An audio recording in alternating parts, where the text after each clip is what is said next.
नमस्कार, मी सुलेखा तळवलकर दिल के करीब मध्ये तुम्हा सगळ्यांचं अगदी मनापासून स्वागत करते. प्रभाकर पणशीकरांची मुलगी ही ओळख जरी आयुष्यभराची पुंजी असली ना, तरी सुद्धा जान्हवीताईंनी आपल्या क्षेत्रात स्वतःची अशी एक उत्तम ओळख बनवली आहे. एक उत्तम अभिनेत्री आणि त्याहूनही उत्तम गायिका. चला तर मग जान्हवीताईंचं स्वागत करूया दिल के करीब मध्ये. ताई नमस्कार, दिल के करीब मध्ये खूप खूप गोड गोड स्वागत आहे तुमचं. अरे खूप नमस्कार, खूप नमस्कार. मी वाट बघत होते सुलेखा मला कधी बोलवते. बरं, पहिला प्रश्न असा आहे की तुम्ही एवढ्या गोड कशा? अगं गोड कशा, आता बाबांचाच वारसा म्हणायचा. कारण बेसिकली तुमचा वावर, तुमचा एक कंडक्ट आणि तुमचा एक काय म्हणतात एलिगन्स, पॉइस मी बघितलेलं आहे. कुणाशी तुम्ही आवाज वर करून बोलत नाही, कुणावर चिडत नाही. आपण तू अशी जवळी राहा करत होतो तेव्हा मी एकंदरीतच तुम्हाला ऑब्झर्व करायचे. हो, म्हणजे बाबांचं जे आम्ही बघत होते मी लहानपणापासून, आणि माझ्या स्वभावातच नाही की मी रागाने बोलणं, कोणाशी रागावून अपशब्द बोलणं हे सुद्धा माझ्या स्वभावात नाही. जे आणि मला सगळे चांगलेच वाटतात. हो ना, कारण तुम्ही खूप चांगले आहात. So nice. बरं, दिल के करीब मध्ये अशी एक प्रथा आहे की आपण आपल्याकडे जे पाहुणे येतात त्यांना गिफ्ट्स देतो आणि मग गप्पांना सुरुवात करतो. ओ, गिफ्ट्स मला आवडतात. बरं ताई, उलुक द आऊल हा एक NGO आहे प्रीती शहांचा, आणि फॅक्टरीजमध्ये फॅब्रिक, एक्सेस फॅब्रिक जे असतं ना, एक मिनिट हा, हे बघा, त्यातून उलुक द आऊल प्रॉडक्ट्स बनवतं आणि खूप सुंदर सुंदर यांची प्रॉडक्ट्स असतात. हे पिलो कव्हर्स आहेत. अरे वा. आणि प्रीती शहांची खासियत अशी आहे की एक कुठलंही त्यांचं प्रॉडक्ट ना दुसऱ्या प्रॉडक्ट सारखं नसतं. म्हणजे तुम्ही बाजारात विकत घ्यायला गेलात तर तुम्हाला हे सेम मिळणार नाही. आणि एक गंमत अशी आहे की तुमच्या हे घरात तुम्ही ठेवलंत ना तर दुसरं कुठेही तुम्हाला ते सापडणार नाही. अरे वा. सो प्रत्येक प्रॉडक्ट युनिक आहे त्यांचं. खूप लवली. प्रीती शाह, थँक्यू, खूप खूप धन्यवाद. आणि माझ्या घरात सध्या रिन्युएशन चालू आहे, त्यामुळे सगळी अरेंजमेंट चेंज चालले, त्याच्यामध्ये हे तर एकदम फिट होणार आहे. मस्त, खूपच सुंदर दिसणार आहे. ताई, तुम्हाला वनश्री पांडे माहितीच असेल. तिचा नयापन नावाचा ब्रँड, आणि तिने तुमच्यासाठी एक धमाल साडी पाठवली आहे.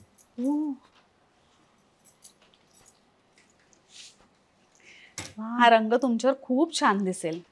या, तुमच्यात सारखा छान सोबर असा रंग. खूपच सुंदर आहे, गुलाबी. छान ना. काल परवा कोणीतरी मला गुलाबी ज्वेलरी दाखवत होतं, तर ते म्हणाले गुलाबीवर जाणार नाही, पण ते त्यात रेड मिक्स होतं, त्यामुळे एकदम मस्त. पण हे गुलाबी रेडच आहे कॉम्बिनेशन. खूपच खूपच छान आहे साडी. आणि यात ब्लाउज पीस सुद्धा आहे. ओ, खूप खूप थँक्यू वनश्री. खूप सुंदर साडी. वनश्री सुद्धा आपली खूप प्रेमाने करते सगळं. सो आपण तुमच्या गोडव्याबद्दल बोलत होतो, तुमच्या स्वभावातला गोडवा, आवाजातला गोडवा. तुम्ही जेव्हा लहान होतात तेव्हा तुम्हाला जाणवायचं की आपले वडील एवढी मोठी हस्ती आहे? हो, लहानपणी म्हणजे आमच्या आधी माझं लहानपण जे गेलं ते गिरगावात, त्यामुळे सुरुवातीला नाटकाचं तेवढं काही माहिती नव्हतं. म्हणजे बाबा काय करत होते किंवा बाबांचा काय व्यवसाय होता. आमचं देवळामध्येच पूजा म्हणजे आमचे आजोबा तिकडे पुजारी, आणि वेदशास्त्र संपन्न घराणं, त्यामुळे आमच्याकडे तिथे देवळात आरत्या, नंतर संध्याकाळची रामरक्षा, आणि सगळं एकत्र कुटुंब असायचं. मग जेव्हा तोमी नवेज ना 8 एप्रिल 62 साली आलं, म्हणजे मी तेव्हा 4-5 वर्षाची होते, तर तेव्हा काहीतरी बाबा करतायत एवढं कळलं होतं. आणि मग 66 साली तोमी नवे अश्रूंची झाली फुले आलं. तोपर्यंत मी 8-9 वर्षात झाली. मग मला आणखी कळायला लागलं की बाबा नाटक म्हणजे काहीतरी करता करता तोमी नवेची खूप प्रसिद्धी होऊन बाबा आणि एकदम ते शिखरावर जाऊन पोचले. त्याच्या तेव्हा कळायला लागलं की बाबा कोणीतरी मोठे आहेत. आणि मग 9व्या वर्षी अश्रूंची झाली फुले केली, त्याच्यामध्ये त्यांचं प्रोफेसर विद्यानंद ही भूमिका. ती भूमिका तर 9-10 वर्ष म्हणजे एवढं काही कळत नव्हतं, वाक्यांचे अर्थही तेव्हा कळायचे नाही. परंतु बाबा जे करायचे ते बघून काहीतरी त्यांचं मोठेपण जाणवायचं, आणि ती वाक्य ऐकून ऐकूनच सगळी पाठ होणं हा. आणि नकळतच तो आतमध्ये सगळा वारसा जो म्हणतो ना तसा हम्म. नकळत आत चाललेला होता. हम्म. आणि त्यांचं मोठेपण जाणवायचं, कारण खूप मोठी मोठी माणसं घरात यायची. हा, हा. आता तोमिनवेचे आणि अत्रे साहेबांची, नंतर रांगणेकर, तेव्हा मी लहान होतो पण ही माणसं येत होती, यांच्याशी भेट व्हायची. हा, हा. नंतर जेव्हा अश्विनची झाली फुले आलं ना तेव्हा मग चित्तरंजन काका, कोलटकर काका त्यांचं यायचं, फैयाज, हा. नंतर घाणेकर काका, त्यांना मी लहान होते ना 9-10 वर्षाची, डॉक्टर काका अच्छा. असं त्यांना म्हणायचं. तर ती सगळी माणसं येत होती आणि या सगळ्यांचं मिळून जे रसायन झालं होतं नाटक, आणि घाणेकर काकांची एंट्री हम्म. आणि जे लोकांच्या टाळ्या आणि ते समोर बघून असे लाईट्स ते घ्यायचे, हा, हा. जी एंट्रीच्या आधी आतमध्ये एकदम असे पॅपअप होऊन असे उभे हा, असायचे. हा. आणि त्यांच्या मागे ना हम्म. बाकीची 2-4 लोक जे स्टेजवरची मागे उभे असायची, त्यांना पॅपअप करायचे आणि ते आतमध्ये आरडाओरडा करून वगैरे एंट्री घ्यायचे. ओ. हे मी कित्येक वेळ बघितलं. आणि तोपर्यंत बाबांचं, जसं तू म्हणतेस ना, सात्विक भूमिका, हा, ती भूमिका पुढे चालू असायची स्टेजवर. हा. प्रोफेसर विद्यानंद, सुमित्रा, म्हणजे त्यांचं असं सात्विक हे पुढे सीन चालू असायचं आणि हा जाऊन असा रगेड रांगडा हा, लाल्या जाऊन तिथे उडी मारत आत जायचा. हा. हे सगळ्यांचं त्या लहान वयात आणि नंतर मोठे झाल्यात बघितलेलं आहे. ते बघून तर मला म्हणजे खूपच धन्य आणि एकदम अभिमान वाटायचं, खूप अभिमान वाटायचं सगळ्यांना बघून त्यांच्याबरोबर. आणि बाबांनी हे सगळं एकत्र केलेलं हो आहे. ना. बाबांची जी संस्था नाट्य संपदा, हम्म. त्यांनी ही नाटकं सगळी केलेली तर खूपच अभिमानाची, वा. आणि घरचंच होतं. हो ना. आणि आईबद्दल काय सांगाल? आईने कायम तुम्हाला पाठिंबा दिला ना प्रत्येक गोष्टीत? हो हो, अगदी पाठिंबा दिला. पाठिंबा दिला म्हणजे ती असं म्हणायची नाही की तू नाटकात कामं कर हा. म्हणून. ते मी ओघाने, म्हणजे असं झालं ना आत्ता म्हटलं तसं, घरचंच होतं. हा. त्यामुळे मी काम करणं म्हणजे मी ओढत गेलेच. मग मला हळूहळू आकर्षण व्हायला लागलं ते भूमिकांचं. तर मग मी मला काही सांगायचं मध्ये जेव्हा 12 वर्षाची होते ते बाबांच्याच मुलीची भूमिका होती, अपंग मीरा म्हणून, ते करायला लागले. एका पायाने लंगडी होती. तर म्हणजे अशी करायला लागले. म्हणजे आईचा पाठिंबा म्हणजे तू भूमिका कर असं नव्हतं, पण तिला वाटायचं ही छान करते, ही छान दिसते, ही करू शकते, हिने करावं. म्हणजे जे महत्वाकांक्षा आणि अम्बिशन तिने दिली नाही हा. की तू मोठं बनायला पाहिजेस, तू तू मोठी अभिनेत्री व्हायला पाहिजे, हे तिने दिलं नाही. हे बाबांनी नेहमी दिलं की तू करू शकतेस, तुला करायला हवं, तू केलं पाहिजेस, आणि तू दिसतेस त्यामुळे तू ह्या भूमिका करायला पाहिजेस, तू कर. त्यामुळे त्यांच्या याने हे होते. पण आईचा पाठिंबा होता, आईचा विरोध कधीच नव्हता. पुढे मागे कधी आम्ही निर्मिती करायचा विचार करायचो ना, त्यामुळे बाबांच्या सगळ्या निर्मिती आणि किती नाटकं आणि सगळ्या घरामध्ये पडझड चालू असायची. कधी नाटकं चालायची, कधी नाटकं पडायची. तर त्या ह्याच्यामध्ये ते म्हणायची की निर्मितीमध्ये पडू नका, काही असं म्हणजे इशारे द्यायचे की जे नाही ह्याच्यात तर जे करू नका ह्याच्यामध्ये, म्हणजे असे इशारे द्यायचे. आणि पाठिंबा तर होता. आईचा नाट्यसंपदेमध्ये म्हणजे खूप मोठा हात, आधारस्तंभ. म्हणजे सगळी घरातली आवक जावक लोकांची ये जा, बाबांचे वेळी अवेळी येणं, कोणी अचानक 8 माणसं आली, अचानक 10 माणसं आली, हे जे व्हायचं, हे सगळं बघत होते, बघत बघत घडत होते आणि मोठी होत होते, असं चाललं होतं. आणि आई पूर्वी ना गायची, म्हणजे लग्नाच्या आधी गायची, त्यामुळे तेही गाण्याचं थोडंसं आलं आईकडून आलंय. भावगीतं वगैरे त्यावेळेस रामा रघुनंदना ही गाणी तिने पूर्वी म्हटली होती आणि ती आवडायची तिला. तर ते गाण्याची तिची आवड. बाबांनाही सूर होता, बाबा गायक नव्हते पण सूर होता. पण तुम्ही जेव्हा काम करायला सुरुवात केलीत त्या वयामध्ये म्हणजे कुणालाच माहिती नसतं आपल्याला आयुष्यात काय करायचंय किंवा काहीच कळत नसतं, तेव्हा तुम्ही अभिनय करायला सुरुवात केलीत. हो ना. ते सगळं कसं झालं? अभिनय म्हणजे कसं झालं म्हणजे मी तेच म्हटलं तसं बाबांनी एक माझ्यावरती, मी खरं पहिली तर माझी खूप फजिती झाली होती. म्हणजे अभिनयाची फजिती म्हणजे काय, मी हे मला काही सांगायचं मध्ये मीराचं केलं तेव्हा केलं, तर माझे घाणेकर काकांबरोबर 2-3 सीन होते आणि मी जनरल येणं, आणि 3ऱ्या अंकामध्ये मी त्यांना बाबांना म्हणजे न्यायमूर्ती त्यांना भेटायला जाते की काहीतरी वहिनीला घराबाहेर नका काढू, आणि मी गेल्यावर बाबा ते ओरडतात, मीरा असं करतात. तर मला तेव्हा वाटायचं की बाबा मला रागावले, आणि टचकन डोळ्यात एवढं पाणी आलं, आणि सीन तर थांबवता नाही आला कारण ते नाटक होतं, पण डोळ्यातलं गळागळा पाण्यात वाक्य बोलत मी कशी बशी एक्झिट घेतली आणि आत येऊन रडत बसले. मी 13 वर्षाची तेव्हा आत येऊन रडत बसले की बाबा रागावले मला. ते करता करता जेव्हा मी त्या नाटकामध्ये ना वेणूची भूमिका केली, त्याच्यानंतर मी त्यातली प्रमिला परांजपे, म्हणजे जी कन्नड थोडंसं बोलते अशी भूमिका होती, ती माझ्याकडे म्हणजे असं तोमी नवेजमध्ये ना कोणी आज आहे तो नाही अच्छा असं अच्छा हे तसं सारखंच चालत आलटून होतं. पलटून. हा तर ते करायचं आलं. आणि तेव्हा पण मी ह्याच्या 1-2 वर्ष पुढे होते, म्हणजे 15-16 एवढीच होते. अच्छा आणि तेव्हा मग ती भूमिका वगैरे आमच्याकडे घरात एक पुण्यात लग्न होतं, तर तिथे मी लग्नाच्या तिथे बसून काका माझे माझे बोलून वगैरे घेत होते आणि भरतनाट्य मंदिरला प्रयोग होता हा तोमी नवेजचा. तर त्या प्रयोगाच्या वेळेला ना मी प्रमिला परांजपेच्या वेळेला एंट्री घेतली.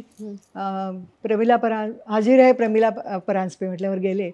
मग तिथे सुरू झाल्यावर पहिली 2-3 वाक्य ब्लँक. अय्या म्हणजे ब्लँक म्हटल्यावर काय करते पुढे, आणि बाबा आतमध्ये रेडी. त्यांना असं वाटायचं की कुठे जे हिने उडी मारली हा, हा. तर मला लगेच एंट्री घ्यायला अच्छा. पाहिजे. बाबा म्हणायचे की मी तयार झाल्यावर 3री बेल द्या. अच्छा ते तयार होऊन विंगेत उभे होते हा आणि माझी जे उड्या मारणं सुरू झालं, माझ्यानंतर तिथे सुनंदा दातार भेटायला येते असं होतं. तिच्याबरोबर पण मी 4-5 प्रश्न पुढे पुढे जात होते. बापरे, मी तो सीन गुंडाळला बोलत बोलत. बाबाने धडाधड एंट्र्या घेतल्या आणि सीन संपवला. म्हणजे त्यांचे 2 त्याच्यामध्ये चेंजेस आहेत, कॅप्टन अशोक परांजपे आणि दिवाकर दातार. अच्छा त्याच्यानंतर पुन्हा फ्लॅशबॅक टर्न होऊन कोर्टात येतो. तिथे पण कोर्टात प्रश्न होता. मी म्हणजे पुढची वाक्य काय डोळ्यासमोर दिसतच नव्हतं. का बरं पण काय म्हणजे हेच पहिलं म्हणजे अच्छा, हा. आणि वय तर लहान. हो, म्हणजे तो अनुभव कमी पडला असं झालं त्यावेळेला. म्हणजे शेवटापर्यंत मी गेले, पण मी म्हटलं अरे बापरे, आता आपण कधीच करायचं नाही, याच्यानंतर कधीच करायचं नाही असं ठरवलं. तरी म्हटलं केलं. त्याच्या पुढे किती भूमिका केल्या. हा. म्हणजे त्याच्यातलीच तोमी नवेजमधली सुनंदा दातार म्हणजे ही माझ्या वेळेला जी फय्याज करायची. अच्छा नंतर आधी सुलभा पंचवाद करायच्या. तर फय्याजचं मी खूप बघितलं होतं. तर म्हणजे मी जेव्हा प्रमिला परांजपे करायचे तेव्हा फय्याज सुनंदा दातारच्या करायची. तर ते मी खूप ऐकलं होतं. त्यामुळे अशी पाठच होती भूमिका माझी. म्हणजे कानावर पडून सुद्धा पाठ होतं ना, बसून पाठ करायला लागत नाही. बस कानावर पडून पडून सगळी वाक्य जी पाठ होतात तशी झाली होती. तर ते मी सुनंदा दातार नंतर केलं. म्हणजे हळूहळू तो एक प्रयोग गेल्यावर केली पुढे मी भूमिका सगळ्या. अच्छा पण ती पहिली जी भंबेरी उडली म्हणतो ना, तशी ती त्यावेळेला झाली. त्याच्यानंतर त्यातल्या भूमिका केल्या. नंतर मी वकिलाचं तोमी नवेजमध्ये जे वकील हा पुरुष वकील करत होते, हा ती बाबांची इच्छा असायची की स्त्री वकील का नसो. मग त्यांच्या इच्छेनुसार मी ते तर अलीकडे म्हणजे 21 वर्षापूर्वी म्हणजे खूप दिवसानंतर मी ती भूमिका पण वा. म्हणायचे की पाठ कर, बरं. शेवटचं भाषण पाठ असू दे, अच्छा साक्षी पाठ असू दे. वा तर ते पण पूर्ण पुरुषाची ॲडव्होकेट विप्रदास, बॅरिस्टर विप्रदास, हा हा हा हा ती भूमिका पण तोमी नवेजमध्ये मी केली. आणि त्या भूमिकाला तर बाबांनी खूप शाबासकी दिली होती, कारण शेवटचं ना 7-8 पानांचं भाषण आहे. म्हणजे पूर्ण केसचा आढावा आहे त्याच्यामध्ये. तोमी नवेजच्या म्हणजे माधव काझीच्या केसचा पूर्ण आढावा की कसं कसं यांनी फसवलं. आणि हा प्रत्येक वेळेला म्हणत आला की मी तोमी नवेज, परंतु हा खरा तोच आहे. तर त्याला ह्या पिनल कोडातर्फे याच्या कोडतर्फे शिक्षा द्या. आणि हे केली तरच आपल्या या रयतेवर आता काय होईल, म्हणजे आपल्या रयत सुरक्षित राहू शकेल. असं हे सगळं बोलणं हे 7-8 पानांचं भाषण होतं. ते पाठ करून जेव्हा मी बोलले बाबांनी तेव्हा खूप शाबासकी दिली अरे होती. वा.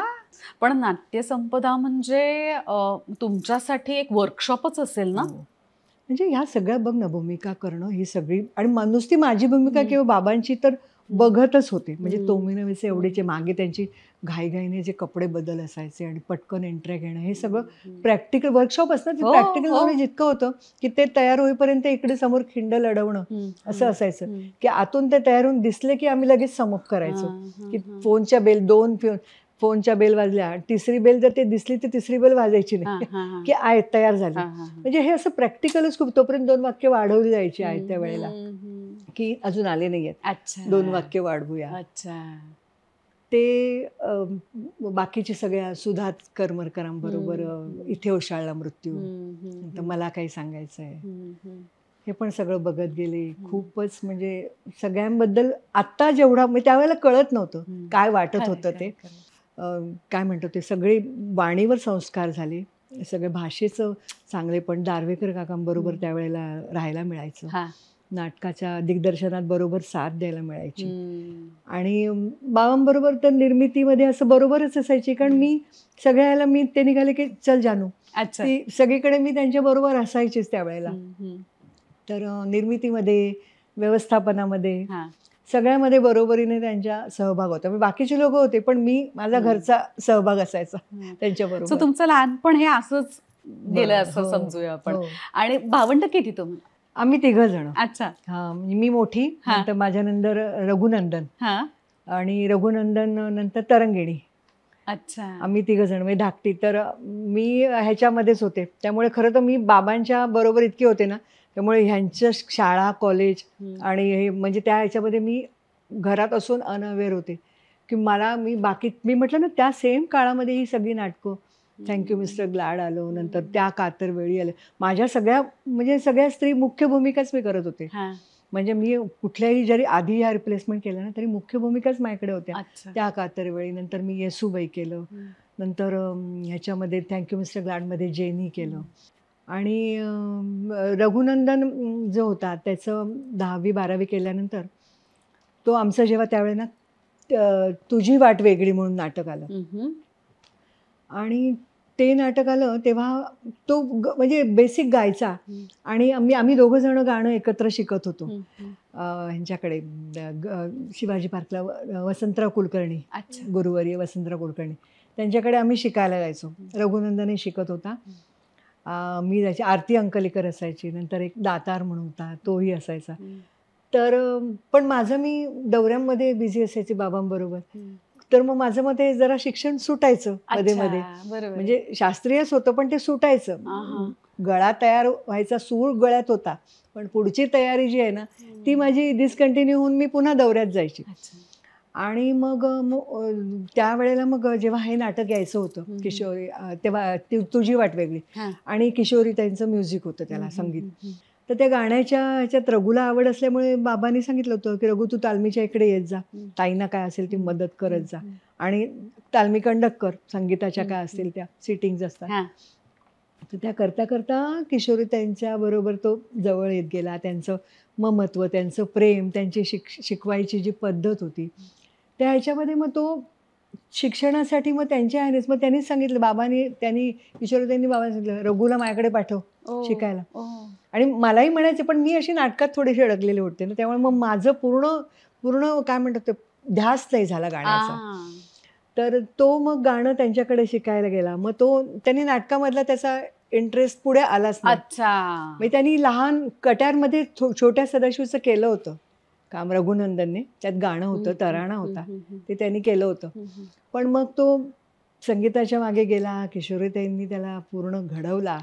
म्हणजे 20-22 वर्ष त्यांच्याकडे शिकला, आणि आता पंडित रघुनंदन पण शिकायला. बहीण धाकटी तरंगिणी, ती आम्ही 3 शाळेत किंग जॉर्जमध्ये 3ही जायचो त्यावेळेला एकत्र.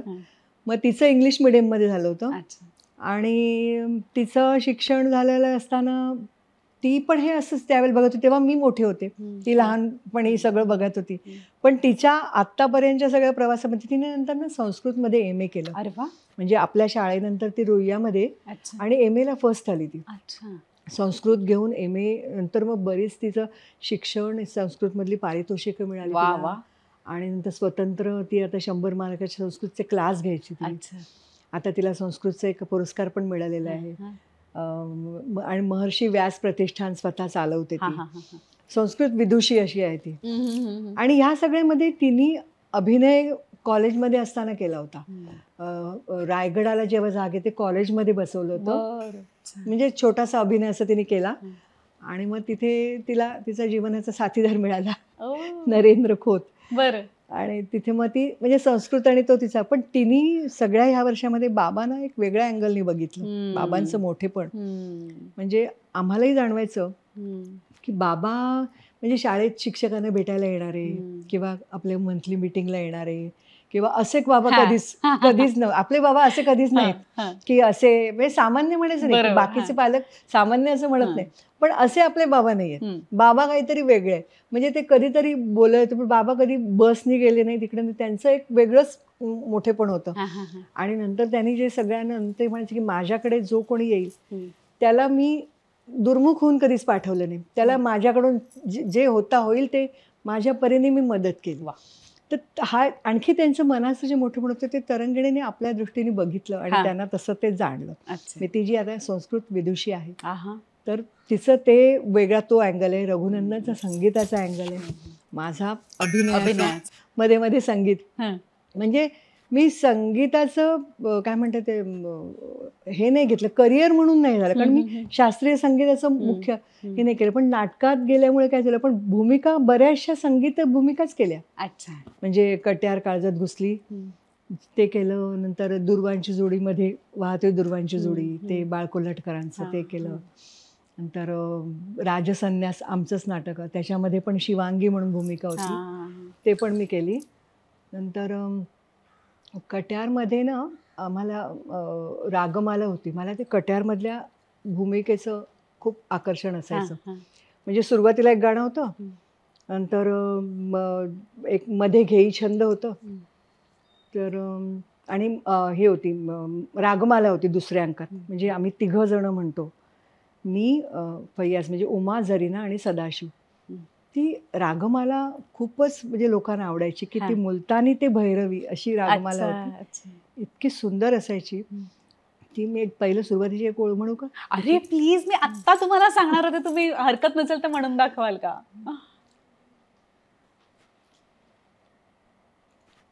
मानत नाही जियरा मोरा तुम बिन, मानत नाही जियरा मोरा, कौन देस गवन किनो कित हो जाए बसेरी, मानत नाही जियरा मोरा तुम बिन, मानत नाही जियरा मोरा तुम बिन.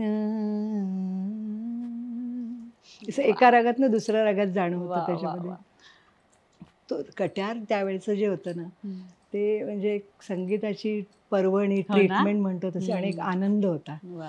शिवाजी मंदिरला वगैरे नाटक व्हायचं कट्यारचं, तेव्हा असा भरलेला पूर्ण प्रेक्षक, पण गाण्याला जे दाद आणि भयंकर वसंतराव देशपांडेंचं, नंतर सावकार प्रसाद सावकारांचं, घांगरेकर करायचे, फैयाजचं ठुमरी होती, लागी कले जेव्हा कट्यार ती पण होती.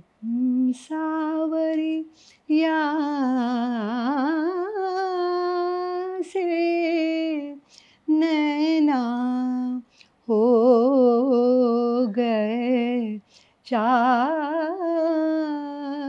हाय राम लागी करे जुवा कटार. सगळे सुंदर सूर. शानदार घाटाला किती गोड आवाज आहे तुमचा. तेच म्हणत होते म्हणत, आणि सगळ्या नाटकामध्ये मी केल्याच, संगीत सुटलं नाही कधी. पण करा आता पुढच्या आयुष्यात अजून काहीतरी, अजून गाण्याचं काहीतरी मोठं करीन असं मला वाटतंय. नक्कीच नक्कीच. ताई ऐका ना, जान्हवी पणशीकर हे नाव कुठल्या भूमिकेने मोठं झालं असं तुम्हाला वाटतं, किंवा कुठल्या भूमिकेने तुम्हाला ओळख दिली? मी सांगू का, इथे उशाळला मृत्यूमध्ये येसूबाई मी केली, म्हणजे सुधाताईंच्या नंतर मी ती भूमिका, त्याच्यामधली एक सोलोलुकी ती मी शाळेत करतच होते. मी ती भूमिका केल्यानंतर त्या भूमिकेनी म्हणजे नाव माझं झाल्यानंतर मी जिथे गवतास भाले फुटतात त्याच्यामधली तारा राणी, ती भूमिका पण माझी गाजली. आणि आता जे मी आधी म्हटलं होतं ना, थँक्यू मिस्टर ग्लॅड, त्याच्यामधली जेनी, म्हणजे ती कुठून आहे, ती जर्मनीवरनं आलेली असते, फॉरेन दाखवले जेनी, त्या भूमिकेने पण माझं लोक आठवण काढतात की जान्हवीताई तुमची जेनी आम्हाला आवडायची, कट्यारमधली उमा आवडायची. तसं आता म्हटलं तसं येसूबाई ती लोकांना आवडली, तारा राणी जे केलं. आणि त्या कातरवेळी नाटकमध्ये मी पायानी अपंग दाखवली होती, भूमिका खूप छान होती. नाटक ते लोकांना कमी कळलं, इथली इंडियन स्टोरी नव्हती ती, पण ती ती भूमिकाही खूप छान. मी ती आव्हानात्मक होती की मी फक्त बसूनच मला बोलायचं होतं, उभं राहायचंच नव्हतं, व्हीलचेअरवरनं स्टेजवरनं इकडे तिकडे फिरायचं होतं. त्या मोमेंट्स मला देऊन ते मी ती पण आव्हानात्मक, तेव्हा पण माझं तेव्हा नाव झालेलं होतं. आणि कुठली सांगू, मग आता अलीकडे अवघा रंग एकची झाला, त्याच्यामध्ये मग मी करता करता आजीवर आले ना, आई आजी म्हणून अशी भूमिका होती, तर ती पण खूप लोकांना आवडली. म्हणजे ती थोडीशी खेळकर पण होती आजी, गाणारी पण होती, ओव्या म्हणायची. नंतर नवऱ्याला साथ देणं, मुलांना साथ देणं, मग नात येते त्याच्यामध्ये, अवघा रंग एकाची झालं नाटक. त्याला संगीत रघुनंदनचं होतं. अच्छा. रघुनंदनचं खूप म्हणजे संगीत त्याला फ्युजन पण होतं, पारंपरिक पण होतं आणि वेस्टर्न पण होतं त्या नाटकामध्ये. त्यामुळे आणि त्याचे 350 प्रयोग झाले, खूप झाले प्रयोग. पहिले सुरुवातीला 35 प्रयोग, तेवढा म्हणजे लोकांना कळत नव्हतं. कळता कळता मग पुढे एकदम गोव्यात तर आम्ही कितीतरी दौरे गोव्यात झाले. अच्छा. त्याच्यात प्रसाद सावकार, अमोल बावडेकर, हे बाकीचे सगळे काय, स्वरांगी मराठे, ती नातीचं काम करायची. अच्छा. ते पण मग त्यातली भूमिका पण तू जे विचारलंस की या सगळ्या भूमिकांनी मी गाजले आणि अजून वाट बघते की अजून अशी मला कुठली मोठी भूमिका मिळेल ज्याने माझं नाव अजून जनमानसापर्यंत पोहोचलं आणि अजून माझं नाव मोठं होईल. मस्त मस्त. ताई, घरची संस्था सोडल्यास बाहेर सुद्धा तुम्ही कामं केलीत. म्हणजे बाहेरच्या लोकांनी तुम्हाला विचारलं का तुमची इच्छा होती बाहेर काम करायची?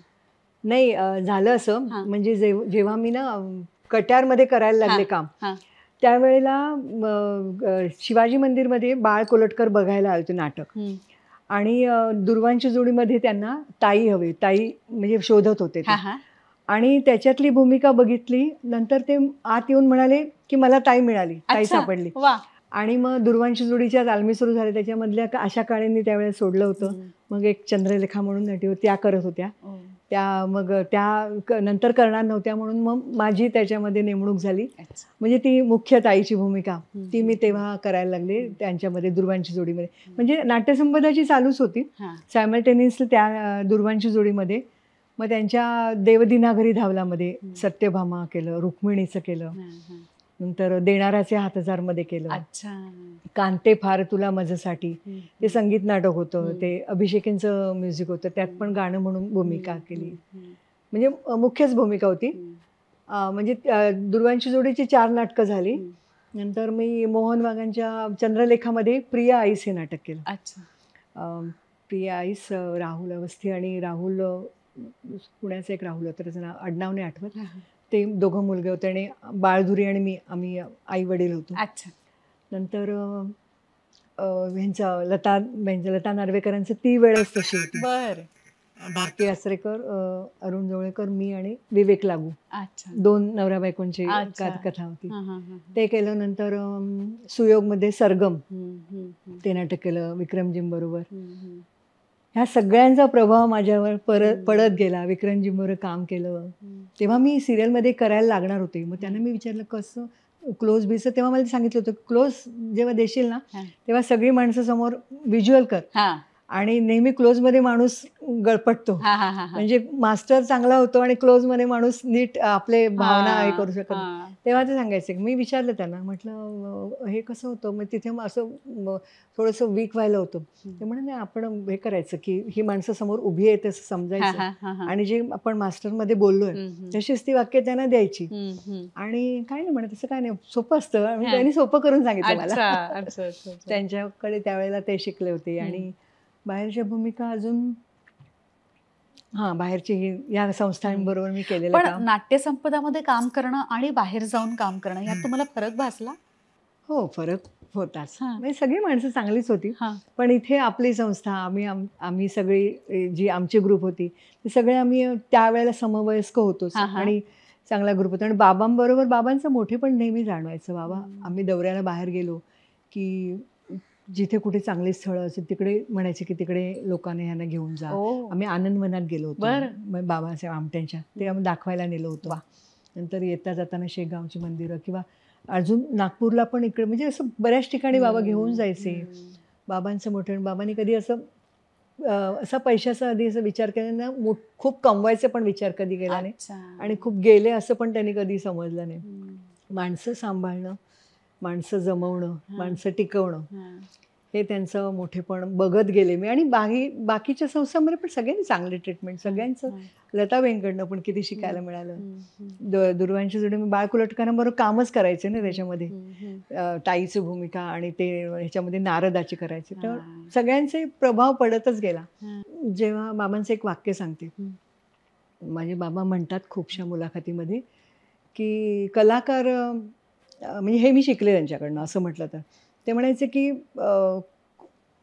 खूप मोठ्या भावना किंवा विचार हे शब्दात मांडायचं काम लेखक करतो. हां. म्हणजे असं खूप त्यांनी ठरवलेलं असतं. ते सगळं शब्दात मांडायचं काम लेखक करतो. म्हणजे शब्द छोटे होतात आणि तेच पुन्हा भावना एनलार्ज करून आपण दाखवायचं काम कलाकार करतो. कलाकार करतो, अभिनेता. अभिनेता करतो.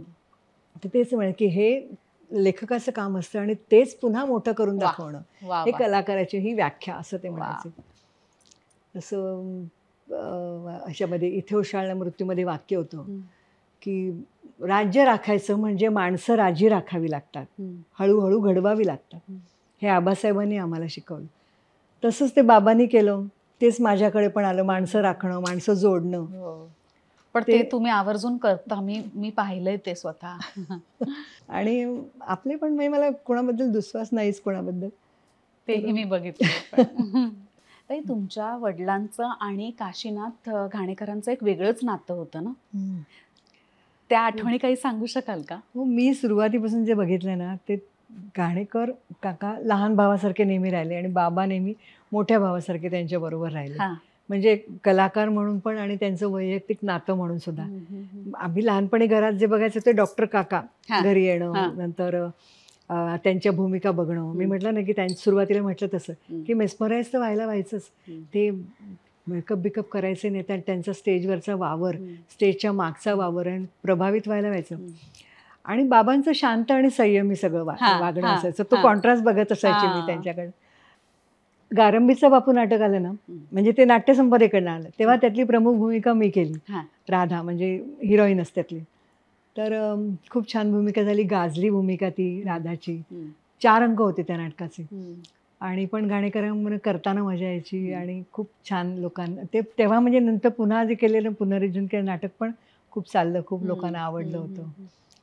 आणि बाबांचे त्यांचे संबंध चांगलेच होते. मी म्हटलं तसं आता की मोठे भाऊ लहान भावासारखे होते. पण ना एक असं हे आहे गं की आता हा चित्रपट जेव्हा आला ना आणि डॉक्टर काशीनाथ घाणेकर, म्हणजे एवढा चित्रपट आला, त्याच्यामध्ये बाबांचा आणि त्यांचा एवढा सहभाग आहे त्याच्यामध्ये आणि होताच तो प्रत्यक्ष आयुष्यामध्ये होताच. त्यांच्या प्रत्येक टप्प्यामध्ये बाबा बरोबर होते. नंतर ते नाटकातून बाहेर झाले तेव्हाही बरोबर होते आणि सगळ्या ह्याच्यामध्ये त्यांचं मानसिक केव्हाही एकत्र त्यांचं एकमेकांना सांत्वना कुठल्याही गोष्टीची. असं असताना हा चित्रपट होताना कोणीच आम्हाला कल्पना पण नाही दिली की असा चित्रपट आपण करतोय किंवा हे असं कथानकामध्ये असा पणशीकरांचा सहभाग आहे की आम्हाला आमच्या कुटुंबियांना सांगायला तर पाहिजे की आपण चित्रपट एवढा करतोय, याच्यामध्ये तुमच्या म्हणजे बाबांच्या बद्दल एवढं आम्ही हे टाकतोय, हा असा सहभाग खरा आहे खोटा आहे, खरंच तसं आहे का, त्यांची मैत्री इतकी होती का, कमी होती का, जास्त होती, हे असं कोणी विचारलंच नाही. सल्ला तर जाऊ दे, सांगितलं पण नाही असं होतं. ते असं हे बरं नाही वाटत. म्हणजे एवढं सगळं छान पिक्चर सगळं छान झालं पण मध्ये काही आम्हाला आला पिक्चर तेव्हाच कळलं, तोपर्यंत येतोय म्हणून कळलंच नाही. म्हणजे ही दखल घ्यायला पाहिजे ना पणशीकर कुटुंबीय.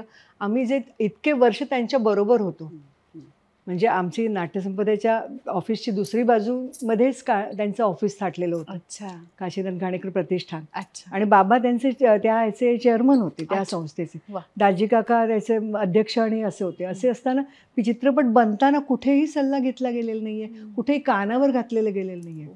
कट्यारचा चित्रपट जेव्हा आला, कट्यारचं पूर्ण मूळ पुष्प पूर्ण नाट्यसंपदेचं बाबांचं, म्हणजे जरी निर्मिती सगळी म्हणजे ही सगळी माणसं एकत्र करणं, घाणेकर नाही, वसंतराव देशपांडे, अभिषेकी, दार्वेकरांचं लेखन, हे सगळं एकत्र करण्याचा विचार तर निर्मात्यांनीच केला आहे ना. म्हणजे निर्मात्याला डावलल्यासारखं होतं. निर्मात्यांनी सगळं एवढं करून ही गाणी एवढी सगळी फेमस झाली होती, गाण्याने सगळे हे कलाकार बनले गेले, 500 प्रयोग झाले. नाटक किती त्यावेळेला म्हणजे लोकांच्या म्हणजे एक वेगळा काय म्हणतो माइलस्टोन होता ते कट्यार नाटक. म्हणजे आधीच्या संगीत नाटकांनंतर कट्यार येणं, जे कथानकाला अनुषंगून जी गाणी होती त्याचं एक माइलस्टोन होतं. तसं संपूर्ण नाट्य इतिहासात माइलस्टोन आहे. नाही, आणि हे सगळं नाट्यसंपदा बाबांचं श्रेय होतं, पण चित्रपट बनताना ते बिलकुल कानावर पण नाही घातलेलं. म्हणजे माहितीच नाही आम्हाला की आमच्या आता आम्ही आमचं नाटकच म्हणणार ना. बरोबर. म्हणजे जरी ते लेखकांनी त्यांना दिलं असलं तरी नाटक आम्ही आमचंच म्हणतो, कारण बाबांच्याच इच्छेने गाणी बनली गेली, बाबांच्याच यांनी नाटक लिहिलं गेलं, कपडे, निर्मिती, स्टेज, म्हणजे त्यांना डावलूनच चित्रपट केला गेला असं होतं. मग जरी जेव्हा चित्रपट बघायला गेलो ना तेव्हा सुरुवातीला फोटो दाखवले त्यांनी की बाबांचे, देशपांडेंचे, वसंतराव देशपांडेंचं, पण ते बघितल्यावर तेच म्हटलं की एवढा चित्रपट बनला आणि काही आम्हाला कल्पनाच नाही. म्हणजे कुठे ते जरा खंत वाटते त्याची की असं गृहीत धरून केलं, पण आम्ही आपण असं करतोय, आपण आपलं कथानक होतं तसं काही केलं म्हणून तेवढी खंत आहे, बाकी असं काही नाही. आणि तुमचा स्वभाव असा आहे ना की तुम्ही ते व्यक्त नाही करणार. नाही, तुम्ही एवढं बोलला तेच खूप आहे. हो, हे बोलले मी ते सुद्धा म्हणजे मनातलं थोडंसं होतं आणि आता ही जागा मनातलंच बोलते मी. हो ना, मी तुम्हाला इतकं ओळखते की तुम्हाला खूप ते खाल्ल्याशिवाय तुम्ही बोलणार सुद्धा नाही. नाही. बरं, फार मी व्यक्त होत नसते. हो ना, हो ना. तुम्हाला किती वाईट वाटलं तरी तुम्ही ते आतमध्ये ठेवता, दाबून ठेवता. हो, पण आता बोलले मी, म्हणजे ही जागा होती, कारण आता माझ्याबद्दलच सगळं लहानपण, माझं तरुणपण, इतके वर्ष काम केलं मी. कालच माझ्या नाटकाचं हे करत होते, 22 नाटकं झाली माझी. अवघा रंगाचं शेवटचं नाटक आणि पहिलं कट्यार काळजात घुसली, तोमी नव्हेच, ही सगळी मध्ये आहेत सगळी नाटकं. 22 नाटकं झाली. आत्ता तुला बाहेरची सांगितली ती एक 5-6 नाटकं झाली. बरं. आणि आता तू विचार. याच्या पुढचं तू विचार. मला खरंच एक प्रश्न तुम्हाला विचारायचा की तुम्ही एवढी नाटकं केली म्हणतात, 22 नाट्य संपदेची, 5-6 बाहेरची, पण त्यानंतर एक स्टेज असते ना की एवढं नाटक काम केल्यानंतर आपण लगेच सिनेमात सुद्धा काम करायला लागतो. तुम्ही का नाही केलं? हो, म्हणजे मी केलं नाही, म्हणजे मला आत्ता कोणी विचारलं नाही, मी करायला तयार आहे. नाही नाही, तसं नाही. 81-82 साली बाल शिवाजी चित्रपट केला. त्यातलं येसूबाईचं, येसूबाई नाही, जिजाबाई, तेव्हा शिवाजी 14-15 वर्षाचा होता. बाल शिवाजी तो चित्रपट केला. त्याच्यानंतर मी हे एक माता एकविरा नवसाला पावली म्हणून तो चित्रपट केला. हिच्या क्रांती रेडकरच्या आईचं काम केलं होतं. आणि दगडी चाळ अंकुश चौधरीच्या आईचं केलं, ते केलं होतं. म्हणजे मला खूप करायचे. आता तर मी ह्या ह्याच्यामध्ये एजमध्ये करायला खूप उत्सुक आहे. आता मला विचारलं जरूर मी करणार चित्रपट. हो, नक्की विचारणार, मी करणार, जरूर करणार. म्हणजे त्यावेळेला, आणि त्यावेळेला एक मला मध्ये सांगायचं राहिलं की सगळ्या या काळामध्ये ना, जसं आपण म्हणतो ना की आम्ही स्ट्रगल केला, प्रायोगिक रंगभूमी केली, मग व्यावसायिकवर आलो, तसं माझं झालंच नाही की स्ट्रगल करावा लागलाच नाही. म्हणजे मी इथून उचलून व्यावसायिकमध्येच उतरले. बरोबर. भले वयाच्या कितव्या पण वर्षी, 13व्या वर्षापासून व्यावसायिकमध्येच उतरले. त्यामुळे तो स्ट्रगल नव्हताच. कायम आपल्या भूमिका, ज्या माझ्या योग्य भूमिका होत्या, त्या सगळ्या भूमिका मी करत गेली. आणि मग तेव्हा कोणी चित्रपट असं विचारलं ना, मी जेव्हा कोल्हापूरला या बालशिवाजीसाठी गेले होते, तेव्हा एक सिक्युअर वातावरणात मी होते ना, तेव्हा असं वाटायचं की आपलं आहे ना हे, आपण इथे करतोच आहोत ना, मग आता बाहेर जाऊन कशाला करायचं. म्हणजे ती महत्वाकांक्षा थोडीशी तिकडे माझी कमी झाली की मी बाहेर जाऊन अजून मी एक्सप्लोअर करावं असं झालं नाही. की मी जिथे करते तिथे माझं चांगली भूमिका करते आणि मी बिझीच आहे, असं झालं ते. त्यामुळे त्यावेळेला चित्रपटामध्ये मी खूप धाव नाही घेतली, पण आता मी अगदी धाव घ्यायला उत्सुक आहे. छान छान. बरं, मालिकांची सुरुवात कुठून झाली? मालिकांची खूप छान मालिका केल्या तुम्ही, आणि त्या सगळ्यांमधल्या तुमच्या भूमिका नेहमी लक्षात राहण्यासारख्या आहेत. अरे तू म्हणायचे सोज्वळ आई, त्या भूमिका माझ्या वाट्याला आल्या. मला असं वाटतं कधीतरी कॉमेडी करावी, कारण माझ्या असं आतमध्ये एक थोडासा विनोदी हे आहे, टिंट आहे. बोलताना माझं एखादं वाक्य विनोदी निघतं. पण त्यावेळेला मी सावर रे पहिल्यांदा केलं, यांचं महेश तागडे यांचं. मग त्यांनी तिथे लगेच हे करून ती सावर रे करायला लागली. त्याच्यानंतर मग हे तू अशी जवळही राहा, शशांक सोळंकी, ती केली. शशांक सोळंकींची त्यांचे वडील बाबांबरोबर तोमी नव्हेज मध्ये गणेश सोळंकी, त्यामुळे त्यांच्याशी एक बाबांबरोबरचा एक असा स्नेहाचा धागा जुळलेला होता. मग त्यांनी बोलवलं तर त्यांनी पण त्याची आठवण केली की तुझ्या बाबांनी आणि गणेश सोळंकीने एकत्र खूप काम केलं, ते अगदी तो माझा बेस आहे की त्यांच्या वडिलांनी जे केलं त्याच्यामुळे पंतांचा आशीर्वाद आहे, त्यामुळे मी आज एवढी. पण ते दखल घेतात या सगळ्या गोष्टींची. अगदी. आणि त्यांच्याबरोबर काम करायला सुद्धा खूप मजा येते. खूप अगदी. त्याच्यानंतर मग ते तू अशी जवळ राहा त्यांचंच होतं, तर त्यांनी पण ते आपणच एकत्र केली होती मालिका. तेच ना, तू तितिक्षाची आई, मी आजी, मी आई वजा आजी असे होते त्याच्यामध्ये, नाही का. तर अशा ह्या मालिका केले आतापर्यंत. पण तुम्ही हिंदी नाही केलं ना कधी? नाही, हिंदी नाही केलं. आणि हिंदीमध्ये अशी मी आपणहून अशी वळले नाही, पण तशी वळले. कशी तशी म्हणजे कशी? अशी वळले नाही पण तशी. सांगा ना, तशी म्हणजे कशी? त्याच्यावर एक गझलची एक ओळ आहे. बात क्या बात है. निकलेगी जगजीत सिंग. तो फिर दूर तलक जाएगी, लोग बेवजह उदासी का सबब पूछेंगे, ये भी पूछेंगे कि तुम इतनी परेशान क्यों हो. जाग उठा हे रायगड हे हिंदी नाटक करत होते, कमलाकर सोनटक्के दिग्दर्शित. त्यावेळेला ह्या नाटकामध्ये माझे पती श्रीयुत शक्ती सिंग यांची माझी भेट झाली. अरे वा, तुम्ही आता पण लाजताय. किती वर्ष झाली लग्नाला? 30. 30. हो. 30 वर्षानंतर सुद्धा आता एवढं लाजणं. तिथे आमची भेट झाली. नंतर त्यांचे ते ना बिर्लांच्या कंपनीसाठी हे नाटक निर्मिती करायचे. तर त्यांच्या जिथे जिथे ऑल ओव्हर इंडिया कंपनी आहेत ना, म्हणजे उत्तर प्रदेश, जामनगर, नंतर बेंगलोर वगैरे, तिथे हे नाटकाचे प्रयोग व्हायचे. तर तिथे यांची माझी भेट झाली. म्हणजे मी मराठी हिंदी बोलणारी, मराठी मिश्रित हिंदी, आणि त्यांचं हिंदी प्युअर. ते करता करता आम्ही हे जगजीत सिंगचा हा अल्बम, तेव्हा अनफॉरगेटेबल हा अल्बम नेहमी ऐकायचो. तर हे गाणं, नंतर ते चित्रा सिंगच्या गझल, त्या नेहमी ऐकत ऐकत मग आम्ही पुढे लग्नापर्यंत आलो. कोणी कोणाला प्रपोज केलं? प्रपोज तर त्यांनीच केलं. ते लखनौहून इकडे आले होते. त्यांना म्हटलं मुंबईत जरा बरं आहे, एक कोई प्रोड्यूसर की लड़की है, इसको मैं हिंदी में थोड़ा कर देता हूँ, हिंदी सिखा देता हूँ. मग आमचं नंतर किती वर्षाच्या होता? मी 30 वर्षाची होते. 89 मध्ये लग्न झालं. म्हणजे हे आता सांगितलं ते नाटकाचं ऑलमोस्ट बरंच माझं करत करत आलेले होते. आणि तेव्हा मग लग्न झालं. मग नंतर मी, मला वाटतं जाग हे आमचं हे नाटक करत होते, तारा राणीवालं, जिथे गवताच भाले फुटतात. मग नंतर मोठी मुलगी मानसी, तिचा जन्म झाला. नंतर 95 साली शिवानी, तिचा जन्म झाला. मग ह्याच्यामध्ये थोडं घर गृहस्थी ह्याच्यामध्ये वेळ गेला, 10 वर्ष. मानसी काम करते ना आपल्या क्षेत्रात? मानसीने माझ्यासारखंच लहानपणापासून मला काम करताना बघितलं, यांना काम करताना बघितलं, आजोबांना काम करताना बघितलं. तिने पण तो मी नवेजमध्ये वेणूचं काम केलं होतं. म्हणजे आम्ही लहानपणी करायची वेणू, नऊवारी नेसून, ते एक आकर्षण ना. आणि तेव्हा आजोबांबरोबर काम करायचं म्हणून ते केलं होतं. नंतर त्यानंतर ती मराठी मालिकांमध्ये करायला लागली. नंतर नाट्यसंपदेची पण नाटकं तिने केली. झालाच पाहिजे नाटक केलं होतं. नंतर आता गेल्या वर्षी श्रीमंता घरची सून, ते मराठी सिरियल केली. हिंदी पण करत असते, राबता म्हणून सिरियल केली. आणि ॲड शूट आणि हे चालू असतं. तिचं 2 वर्षापूर्वी लग्न झालं.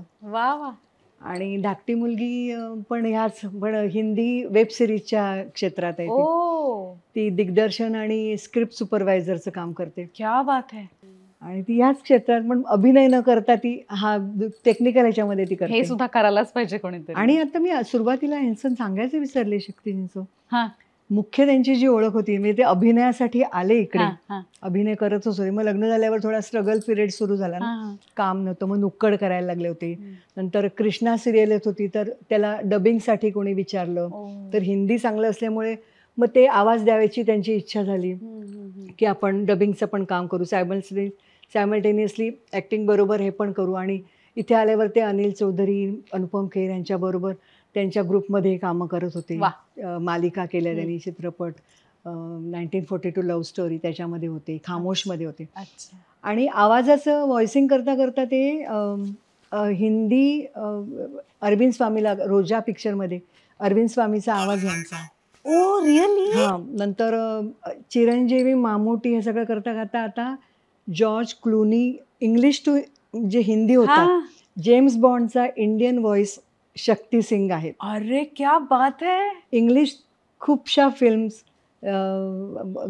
गॉडफादर मधले जे हे आहेत, हा. म्हणजे इंग्लिश मोठ्या मोठ्या, म्हणजे वा. जेम्स बॉन्ड, जे जेम्स बॉन्ड हा. झाले ना, ते सगळ्यांचा आवाज यांचा आहे. वा वा वा. आणि ते अव्हेंजर्स, अच्छा म्हणजे खूप, मी म्हटलं तसं हे स्पायडरमॅनचं आत्ता त्यांनी केलं. अच्छा. ते सगळे ऍक्टिंग, सिरियल पण चालू आहे त्यांची आता, ससुराल सिमर का. हो. ते म्हणजे ऍक्टिंग बरोबर आता हे जसं स्पायडरमॅनचं त्यांनी मेन डबिंग केलं. हा हा. आणि स्टोरी टेलवरती महाभारताचे 4 खंड, म्हणजे 500 पानांची अशी 4 का 5 पुस्तकं त्यांनी बोलले ते. ओ. म्हणजे ते जवळजवळ 2-4 महिने काम चालू होतं आणि आता ते स्टोरी टेलवर अपलोड झालेलं आहे. वाव. तर ते महाभारत सगळं वाचन, म्हणजे मस्तच. त्यामुळे ऐकण्यात, महाभारत ऐकताना, म्हणजे हे सगळं त्यांचं व्हॉइस आणि ऍक्टिंग मोठं वा काम चालू वा असतं. वा. बाबांची पुण्याई, बाबांचा आशीर्वाद आहेच सगळ्यांवरती. हा. तरंगिणीची मुलगी पण इंग्लिश खूप छान गाते. अच्छा. इंग्लिश तिचं, म्हणजे तिचा नवरा म्हणतो, तरंगिणीचा नवरा नरेंद्र, की हे इंग्लिश अंड इकडे कुठे आलं आपल्या सगळ्या वेदशास्त्र संपन्न घराण्यामध्ये, अच्छा. हे तिचं इंग्लिश म्युझिक कुठलं आलं. अच्छा. तर असे सगळेजण गातात. रघुनंदनची मुलगी गाते. मस्त. सगळ्यांना बाबांचा आशीर्वाद लाभलेला आहे. वा वा. आणि आम्ही सगळे कलाकार या क्षेत्रात कोणी ना कोणी हो करत ना, आहोत काम. हो ना, हो ना. गाणं राहिलं. कुठे राहिलं म्हणते. हा. आ आ आ मिटता कमल दला, वा. मिटता कमल दल, होई बंदी हा भृंग, तरी सोडिना ध्यास, गुंजनात हा दंग, घेई छंद मकरंद, घेई छंद मकरंद, प्रिय हा मिलिंद, मधुसेवनानंद, स्वच्छंद हा धुंद, घेई छंद, घेई छंद, घेई छंद. वा. जान्हवीताई, thank you so much, thank you so much. खूप, मला खूप तू बोलवलंस, खूप खूप संधी दिलीस बोलायची. खूप मला आवडलं. खूप खूप धन्यवाद तुला. अरे दिल के करीबला. येस. सो तुम्ही सगळेजण पाहत राहा दिल के करीब.